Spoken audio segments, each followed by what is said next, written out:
Let's talk about the cornerstones of recovery. Welcome to the Therapy Brothers podcast. I'm Brannon. I'm Tyler. We're brothers, We're therapists. and we know recovery. Bring your stories, your questions, your successes with real recovery.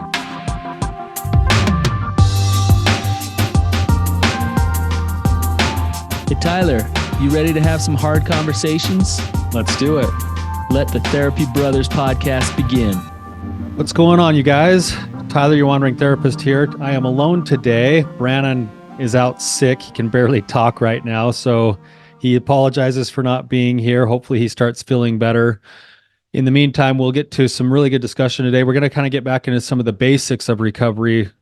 I was telling Brannon the other day that it feels like sometimes we've been doing this show for so long that we get a lot of the same kinds of topics, but then we go to other topics and the new topics, and sometimes we forget that there's the basics as well that we need to continue to reinforce.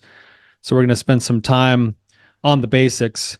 Before I do that, I just wanted to mention and remind you that the Radiant Dawn Conference is coming up probably within the next couple of months now. This is our yearly women's retreat that we do. This is an event that is like nothing else. It's built for deep connection. It's built for deep emotional, spiritual healing.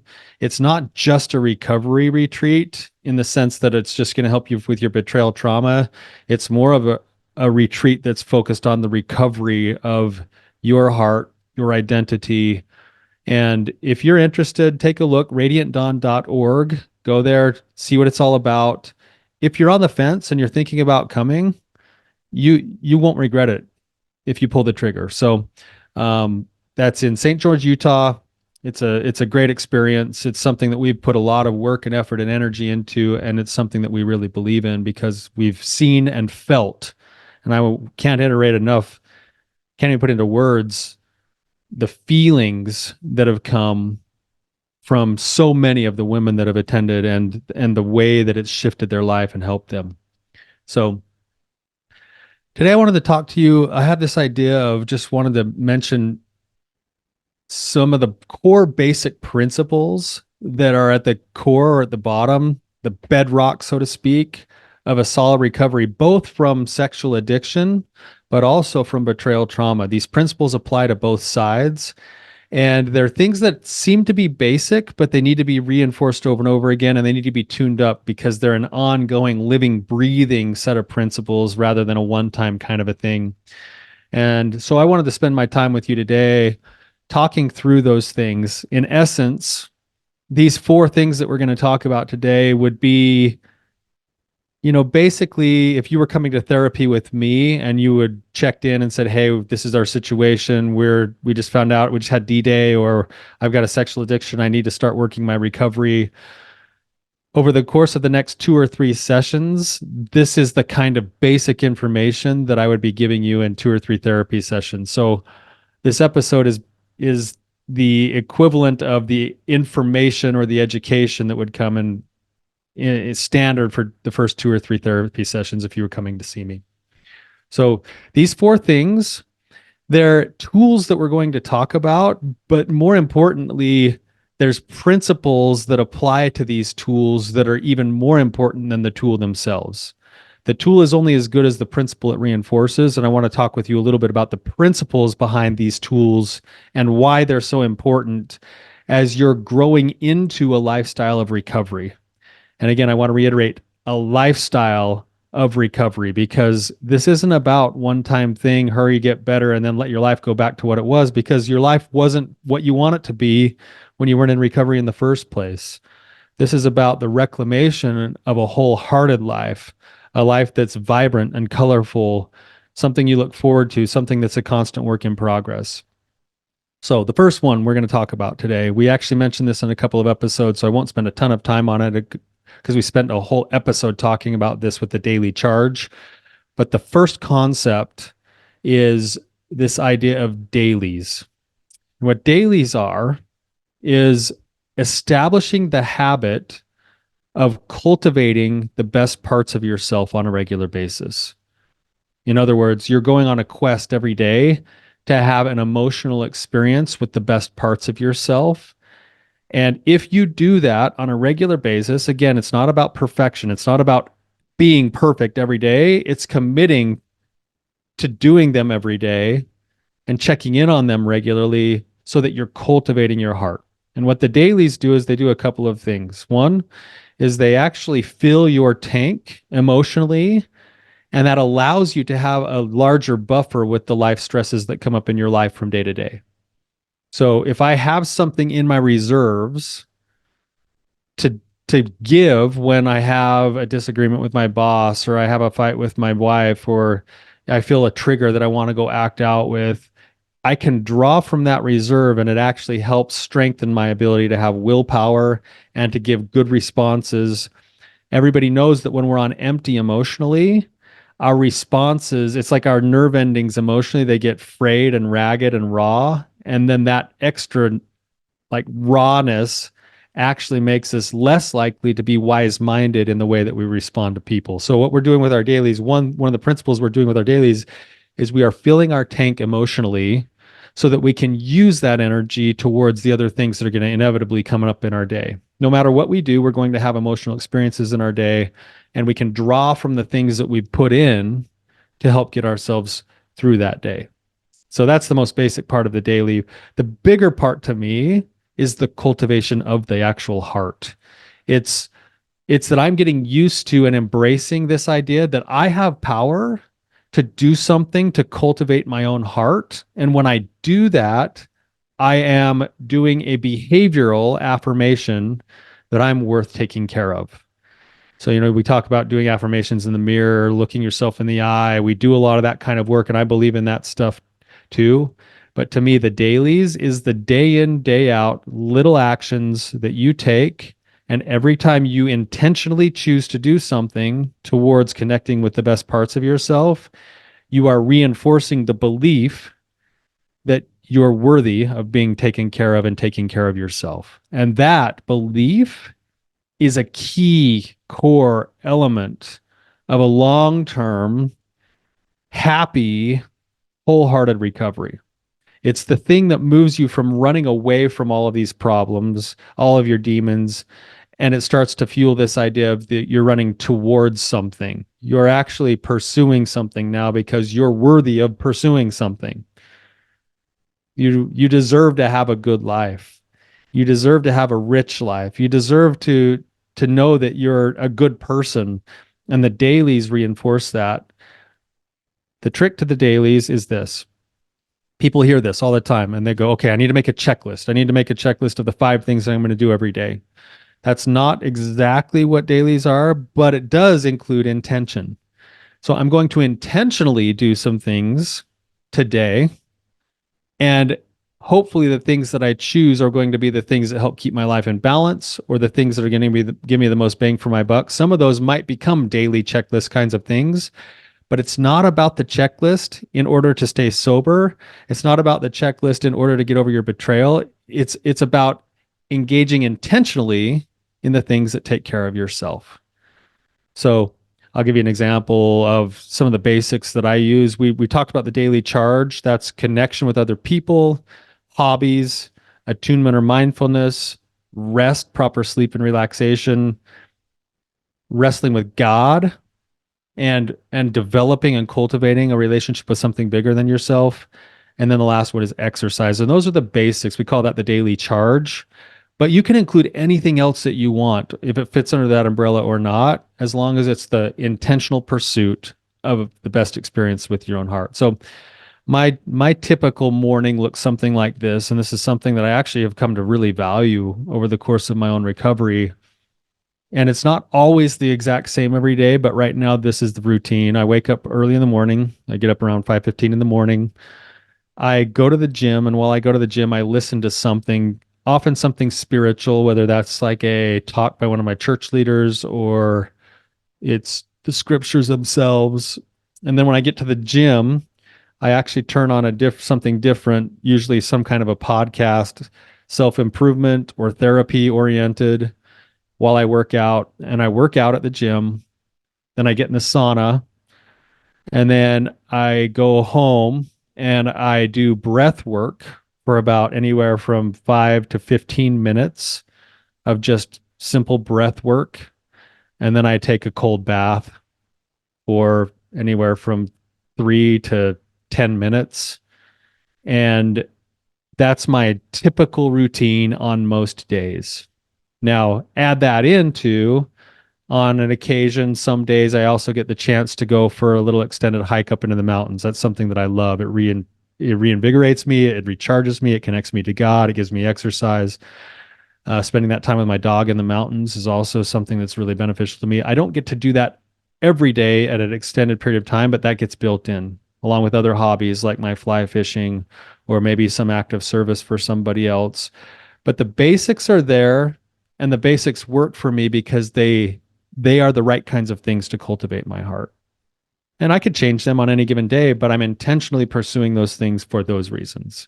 So that's the first thing, the first cornerstone. So if you're thinking about like building a building, you usually start with the cornerstones, which are like the foundation of the building that you're building. So the first cornerstone there is dailies for the sake of cultivating your heart, filling your emotional tank, and reminding yourself that you're worthy of being taken care of. So the second cornerstone is something we call lines of defense. So if you think of dailies, your daily charge is like your offense. Your lines of defense are establishing a good defense. So looking at your patterns, looking at your behaviors that aren't necessarily helpful for you, you identify the core behaviors that aren't working for you, and then you map out what leads to those behaviors, and you establish a line that you will not cross in that pattern in order to interrupt that pattern and then replace it with something new. So I picture it like a big, like you're on the top of a big flat hill, and then it dips off the side, like off of a cliff, and then down at the bottom you have all of these behaviors that you don't want to do. And this could be for both the addiction or the sort of like the trauma cycle that you find yourself in after you've been traumatized.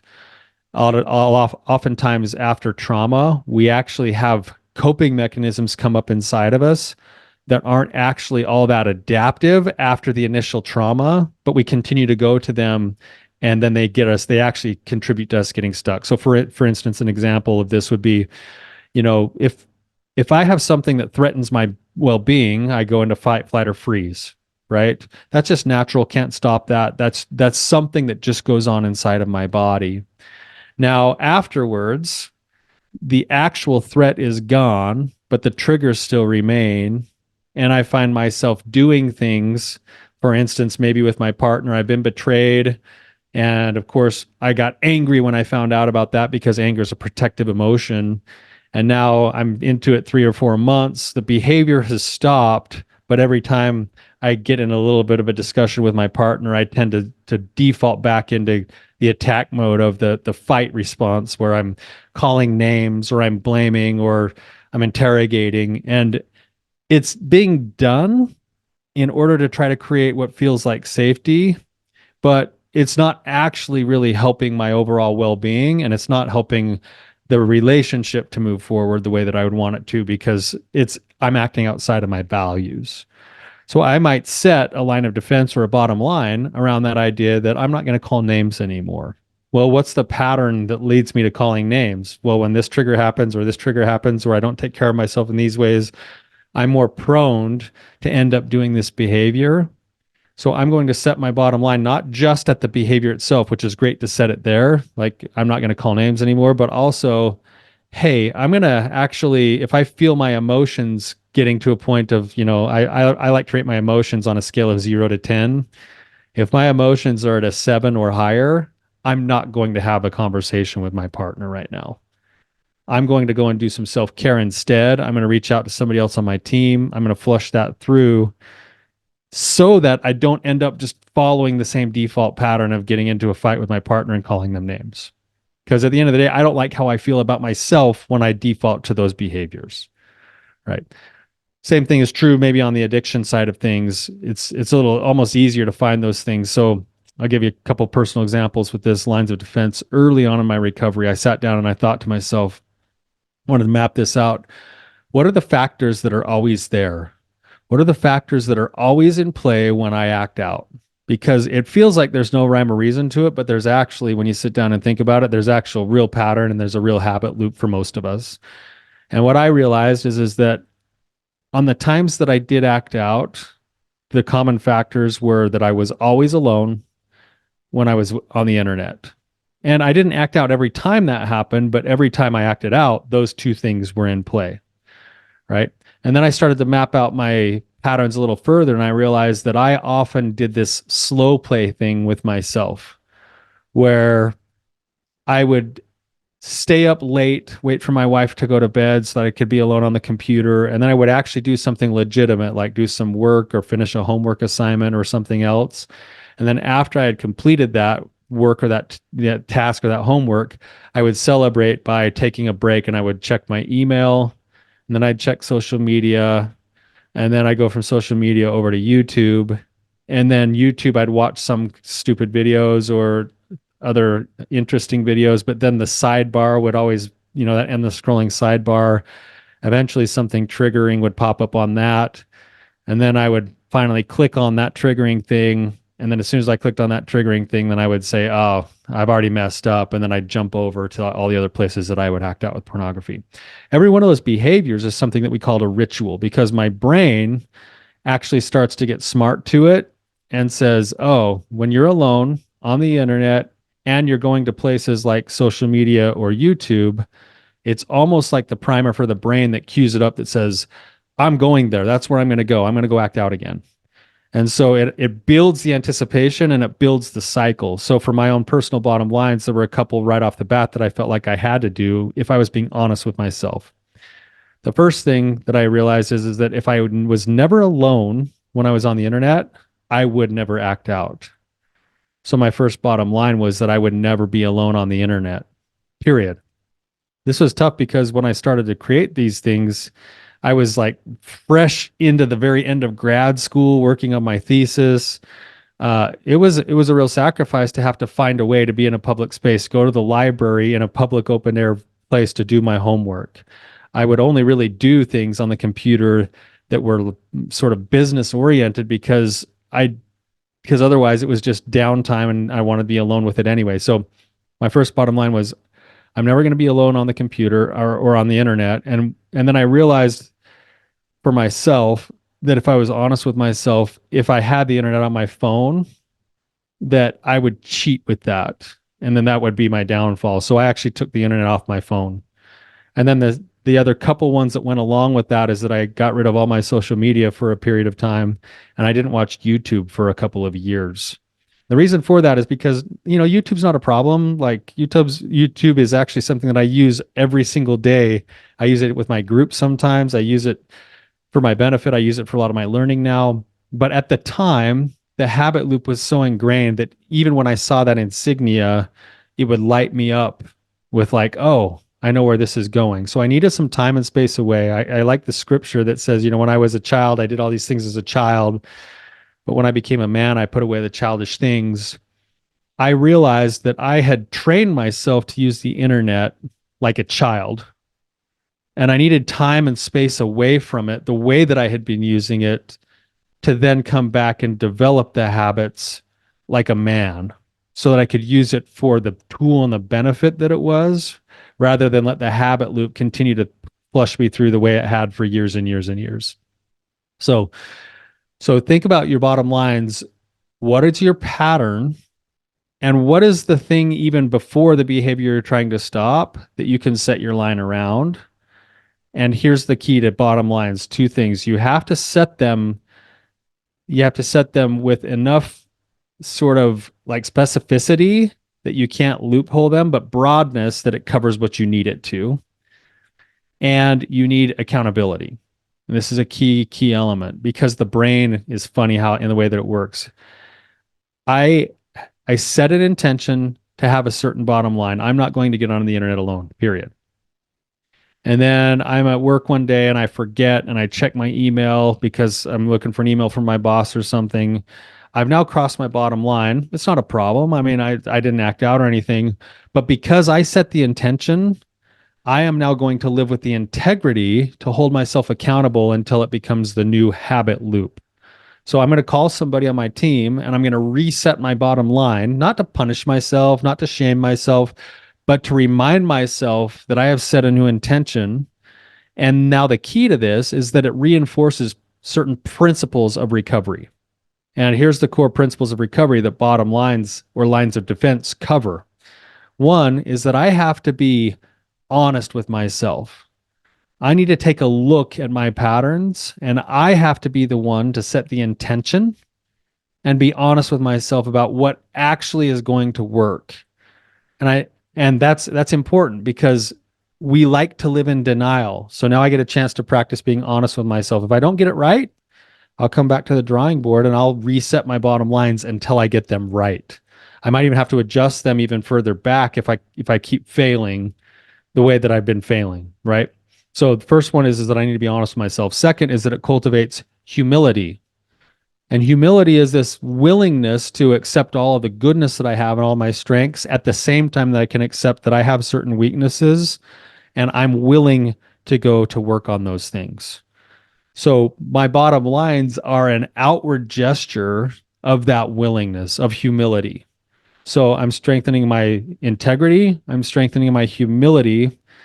I'm also strengthening my ability to connect with others because a good bottom line always includes me building an accountability for my behaviors. So every time I run into a bottom line or I want to cross a bottom line or accidentally step over a bottom line, it will be reset by talking it through with somebody on my team.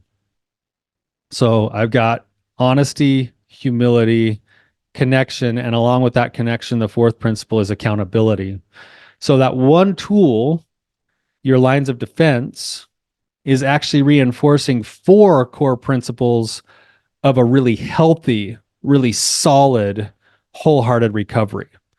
And you can take that skill of like lines of defense or bottom lines, and you can over time you'll continue to apply that skill to the next target and the next target and the next target. So right now it might be about my sobriety, but after I get my sobriety nailed down and I know that I'm going really solid in my sobriety, I'm going to take that same skill and say, what's the next target? Oh, I want to stop drinking soda. Oh, I want to temper my video games. Oh, I want to temper my spending. Oh, you know what? The way that I eat now is not very healthy. Oh, you know what? Like I tend to check out and get on my phone when I'm around my kids and I want to be more engaged with my kids. You'll start to up your game to the next behavior and you'll start to get rid of all of the things that aren't serving you a little at a time, one step at a time, and you'll create new space in your life for the things that actually matter. So that's what lines of defense are, and they're a valuable tool that gets talked about a lot, but then it's almost like it gets talked about so much that people don't even want to give it credence anymore, when in reality, it's a lifetime tool that you will use as you continue to grow.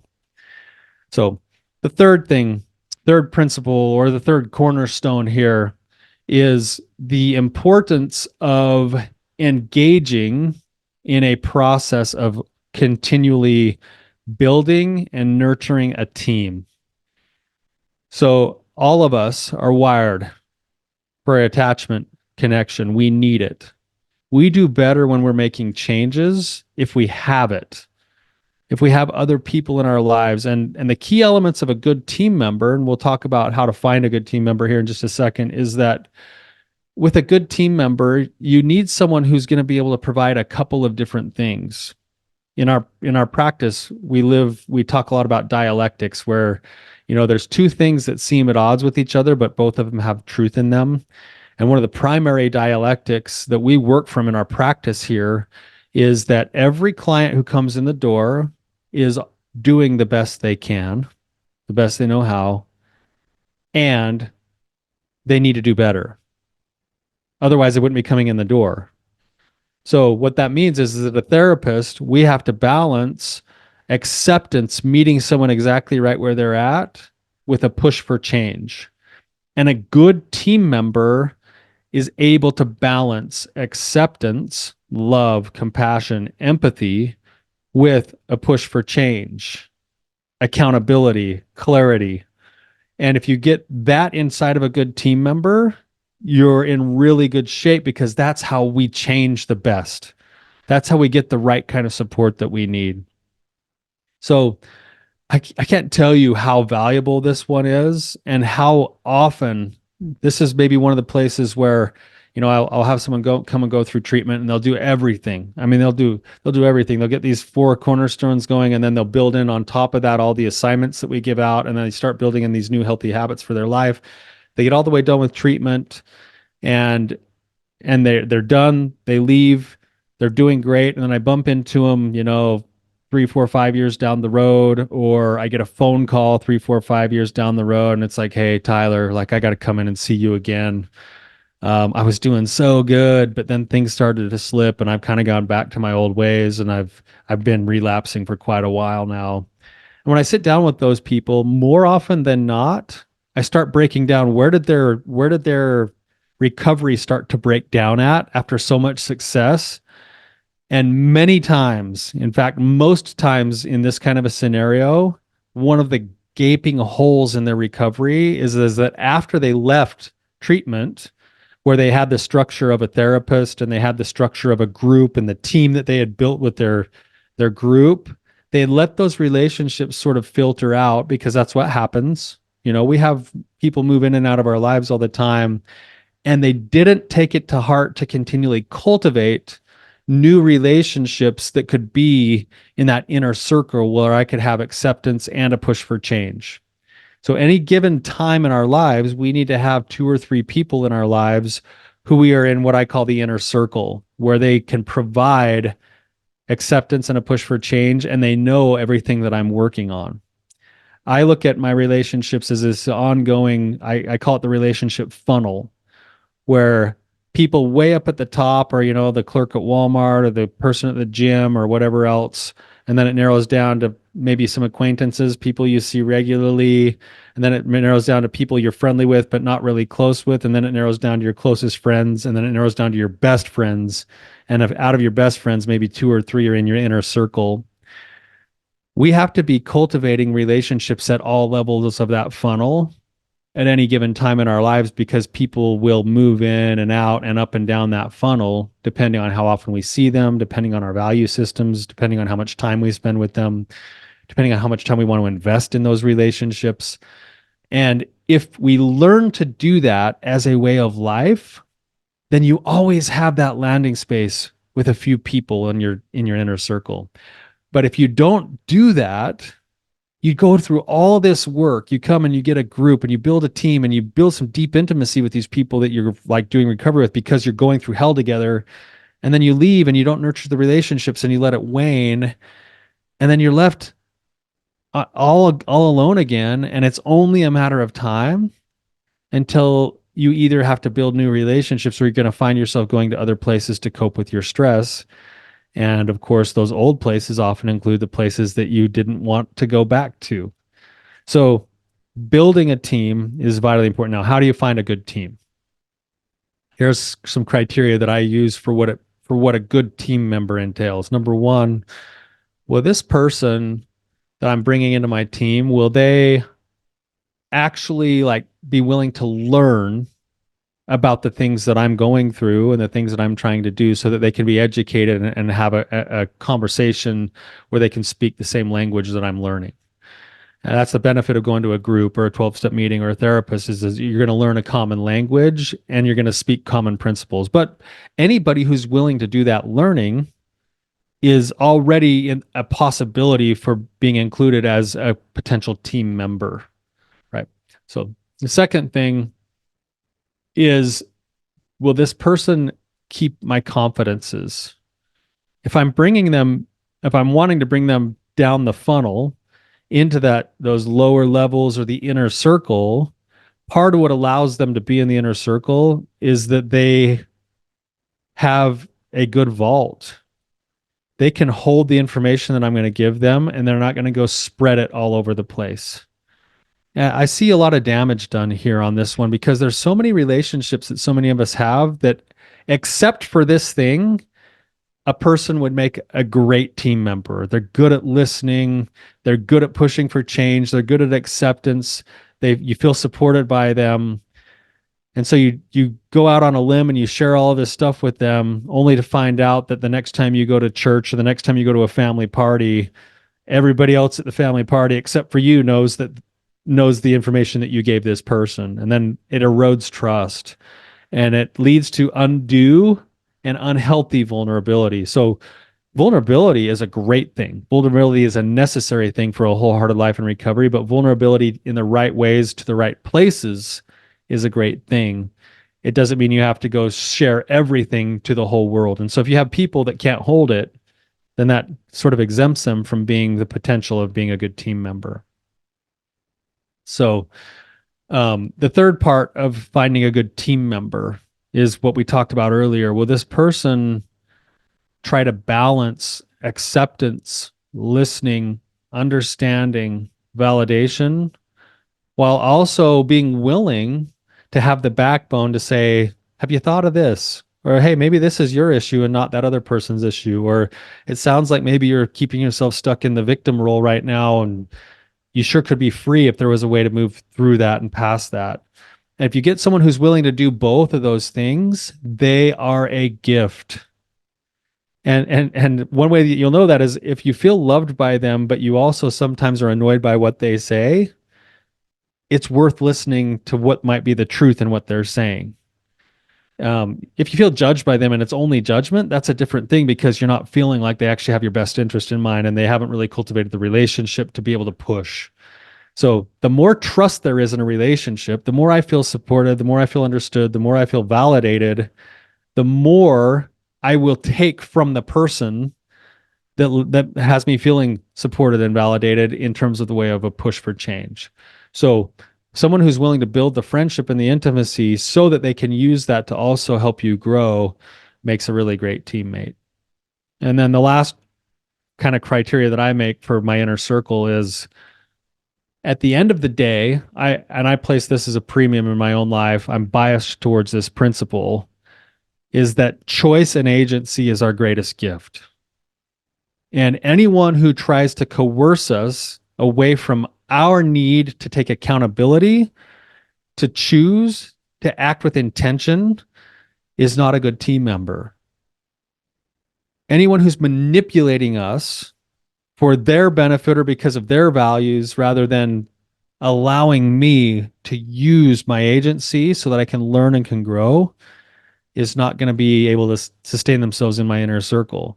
So they need to be able to respect my ability to choose. So if I decide, I go to them and I say, hey, I've got this situation. What do you think? And they give me all this advice and I go, thanks a lot. I appreciate that. I'm going to think about that. I find the truth here. I find the truth here. I find the truth here. But I also think I'm still going to go do this choice.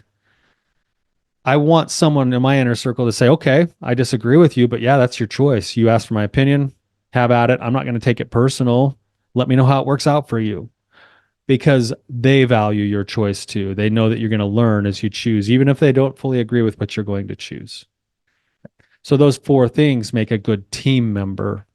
And if you have those things, it's worth taking a risk and being vulnerable and continuing to build relationship through shared experience, through time together, through intimate kinds of discussions, and eventually being vulnerable to let them hold that space with you and for you.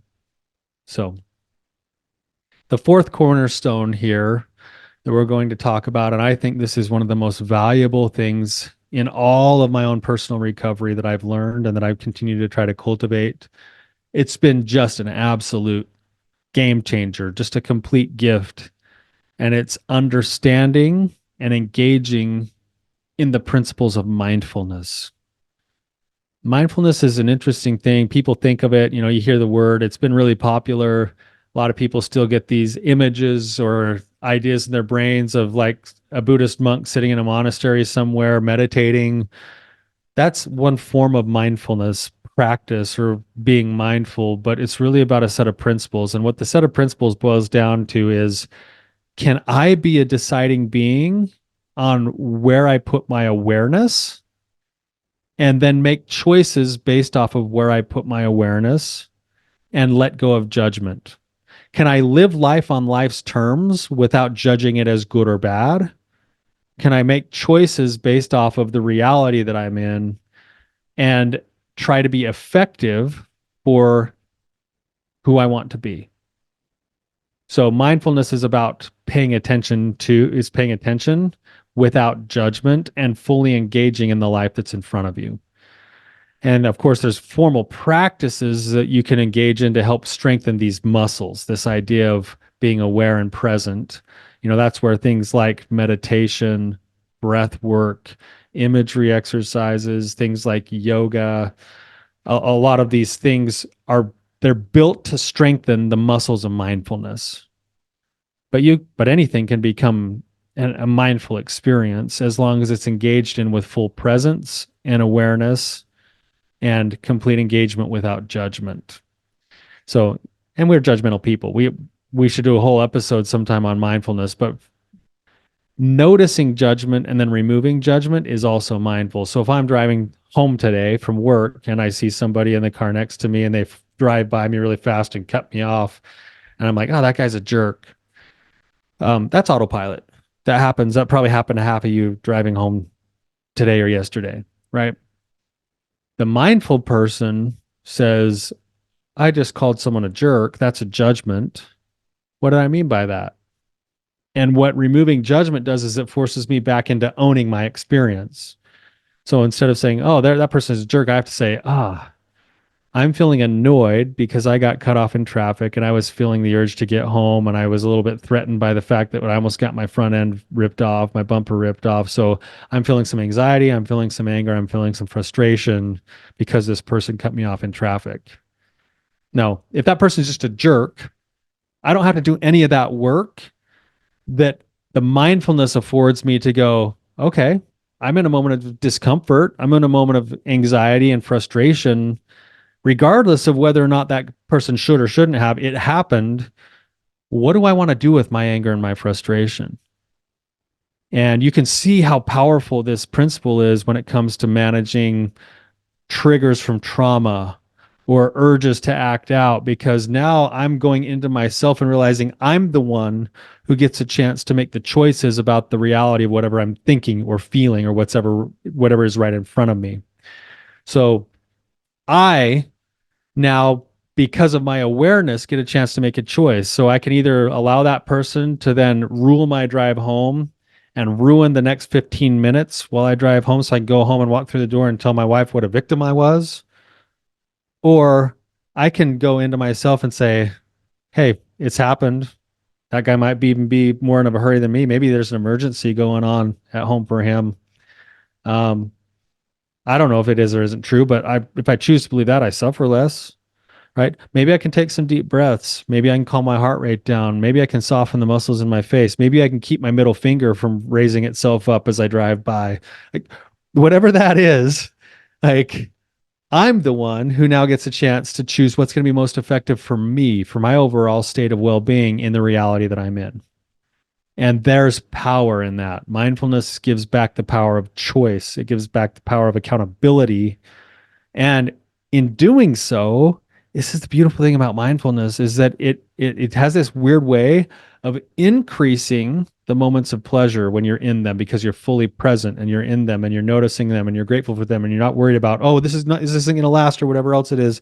I'm just going to be here experiencing it. At the same time that it also has a tendency to decrease the moments of pain and suffering, because it brings you back to the fact that you get a chance to choose how you want to see it and what you want to do with it. So it gives you a chance to take back control and power in your life, even in moments of pain and suffering.